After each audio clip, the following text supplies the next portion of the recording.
السلام علیکم ویورز، آپ کو بتاتے چلیں کہ کراچی سے لاہور آ کر پسند کی شادی کرنے والی دعا زہرا کا حالیہ انٹرویو سوشل میڈیا پر کافی وائرل ہو گیا، جس کے بعد نئے مزید سوالات جنم لے رہے ہیں۔ اس انٹرویو کے سوشل میڈیا پر آتے ہی نہ صرف دعا زہرا کے والدین بلکہ عوام کی اکثریت نے بھی شدید رد عمل کا اظہار کیا۔ اس وائرل کلپ میں سنا جا سکتا ہے کہ دعا زہرا اپنے والدین کے حوالے سے مختلف باتیں بتا کر کہہ رہی ہیں کہ ان کے والدین نے نہ انہیں اپنے گھر میں جینے دیا تھا اور نہ ہی اب شادی کے بعد جینے دے رہے ہیں۔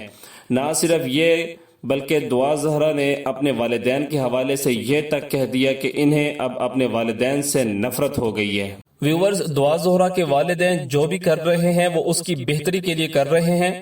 یہ کم عمری کی محبت ہے، جتنی جلدی یہ محبت ہوئی ہے اتنی جلدی یہ محبت ختم بھی ہو سکتی ہے، اور اگر کبھی یہ ختم ہوتی ہے تو دعا زہرا کی زندگی کو خطرہ ہے۔ یہ سب باتیں مد نظر رکھتے ہوئے اس کے والدین بھرپور کوشش کر رہے ہیں کہ دعا زہرا اپنے فیصلے پر نظر ثانی کرے، واپس آ جائے اور ایک بہتر طور پہ شادی کی طرف جائے جو کہ اس کی زندگی اور مستقبل کے لیے محفوظ راستہ ہو۔ ویورز، اپنی قیمتی رائے کمنٹس میں ضرور دیجیے گا۔ ایسے ہی اپڈیٹس کے لیے ہمارے ساتھ رہیں، ہمارے چینل کو سبسکرائب کریں، ویڈیوز کو لائک کریں، اپنا خیال رکھیے گا۔ اللہ حافظ۔